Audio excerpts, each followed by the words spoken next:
Guys welcome back to my YouTube channel tropping Machan. എന്താണ് മച്ചാൻ ഒരു വിശേഷം? എല്ലാവർക്കും സുഖമല്ലേ?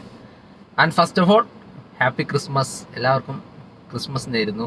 അപ്പം ഈ ക്രിസ്മസ് ദിനത്തിൽ ഇന്ന് ഒരു 3-4 സിനിമ ഇറങ്ങിയിട്ടുണ്ട്. അതിനകത്ത് നമ്മൾ ആദ്യം പോയത് സർവം മായ കാണാൻ വേണ്ടി പോയി കണ്ട് വന്നിരിക്കുകയാണ്. അപ്പോൾ ഇതിൽ അഭിനയിച്ചിരിക്കുന്നത് നിവിൻ പോളി, അജു വർഗീസ് കോംബോ, പഴയ നമ്മുടെ ആ കോംബോ തന്നെ. പിന്നെ അഖിൽ സത്യനാണ് ഇത് എഴുതിയിരിക്കുന്നത്. പിന്നെ ഈ സിനിമയിൽ അഭിനയിച്ചിരിക്കുന്നത് അതുപോലെ തന്നെ അജു വർഗീസ്, നിവിൻ പോളി, പിന്നെ ജനാർദ്ദനൻ ചേട്ടൻ, അങ്ങനെ ഒരുപാട് പഴയ നടന്മാർ, വിനീത്, ഒരുപാട് പേരുണ്ട്.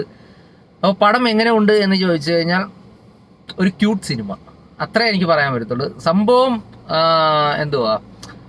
നമ്മൾ ഒരുപാട് ലോജിക്കലി ചിന്തിക്കാതെ, അല്ലെങ്കിൽ ഒരു ഫീൽ ഗുഡ് മൂവി എന്ന് പറയുന്ന പോലെ തന്നെ ഒരു ചെറിയൊരു കുഞ്ഞു സിനിമ, നമുക്ക് പ്രിഡിക്റ്റ് ചെയ്യാവുന്ന കാര്യങ്ങളും അതുപോലെ തന്നെ സ്റ്റോറി ബേസ് ഒക്കെ നോക്കുവാണെങ്കിൽ നമുക്ക് അറിയാം, നമുക്ക് ഇത് ഇങ്ങനെയാണ് സംഭവിക്കാൻ വേണ്ടി പോകുന്നത് എന്ന് നമുക്ക് ഓൾറെഡി അറിയാവുന്ന കുറച്ച് ആ ഒരു റിലേറ്റ് ചെയ്തിട്ടുള്ള കാര്യങ്ങളാണ് സംഭവം ഈ സിനിമ പറയുന്നത്.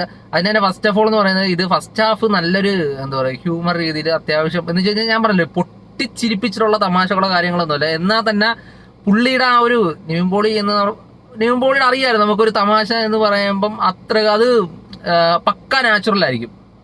ഇപ്പൊ അജു വർഗീസ് കൊണ്ടാകുമ്പോൾ അറിയാമല്ലോ, രണ്ടുപേരും വേറെ ലെവലാണ്.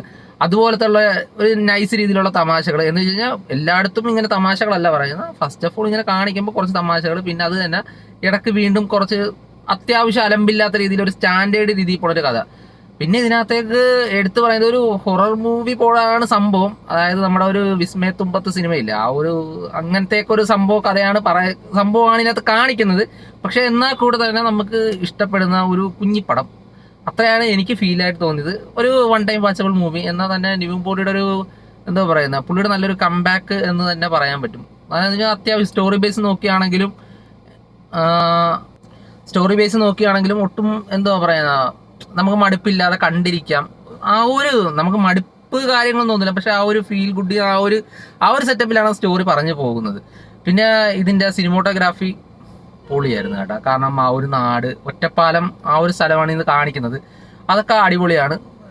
പിന്നെ ഒരു മലയാള തനിമ ഉള്ളൊരു സിനിമ, അത്രയും ആണ് എനിക്ക് മെയിനായിട്ട് എനിക്ക് തോന്നിയത്. എൻ്റെ പേഴ്സണൽ ഒപ്പീനിയൻ അതാണ്. അപ്പം എന്തായാലും ക്രിസ്മസിൽ ഇറങ്ങിയതിൽ കുഴപ്പമില്ല, നമുക്ക് കണ്ടിരിക്കാൻ പറ്റുന്ന ഒരു മൂവിയും കൂടെയാണ് ഈ സർവം മായം എന്ന് പറയുന്ന സിനിമ. പിന്നെ ജനാർദ്ദനൻ ചേട്ടൻ, പുള്ളിയൊക്കെ അത്യാവശ്യം നല്ല രീതിയിൽ തന്നെ, നമുക്കറിയാം പുള്ളിയുടെ ആ ഒരു ഇപ്പോഴത്തെ ഏജ് വെച്ചാണെങ്കിൽ പുള്ളിയൊക്കെ നല്ല രീതിയിൽ തന്നെ ഇതിനകത്ത് അഭിനയിച്ചിട്ടുണ്ട് കേട്ടോ. ഒരു ഫാമിലി റിലേഷൻ അല്ലെങ്കിൽ ഫാമിലി ആയിട്ട് നമുക്ക് എല്ലാവർക്കും ഇഷ്ടപ്പെടുന്ന ഒരു സ്റ്റോറി ബേസ് തന്നെ. പക്ഷേ ഞാൻ പറഞ്ഞല്ലോ, നിങ്ങൾ ഒരുപാട് പ്രതീക്ഷിച്ച് നിങ്ങൾ പോകണ്ട. ഇടിയും മറ്റേതും ഫൈറ്റും അങ്ങനത്തെ സംഭവങ്ങളും ഒന്നുമല്ല. ഇത് ജസ്റ്റ് നമുക്കിങ്ങനെ ഞാൻ നേരത്തെ പറഞ്ഞല്ലോ, ഒരു ക്യൂട്ട് മൂവി, അത്രേ ഉള്ളൂ. ആ ഒരു സംഭവം വെച്ച് നിങ്ങൾ പോയി കാണുവാണെങ്കിൽ എന്തായാലും നിങ്ങൾക്ക് ഒരുപാട് പേർക്ക് ഇഷ്ടപ്പെടുമെന്ന് എനിക്ക് തോന്നുന്നു. അപ്പോൾ നിങ്ങൾ എന്തായാലും പോയി നിങ്ങളുടെ അഭിപ്രായം എന്താണെന്ന് വെച്ചാൽ പറ. അപ്പം അടുത്തൊരു സിനിമയുടെ റിവ്യൂ ആയിട്ട് വരുന്നവരെ ബൈ.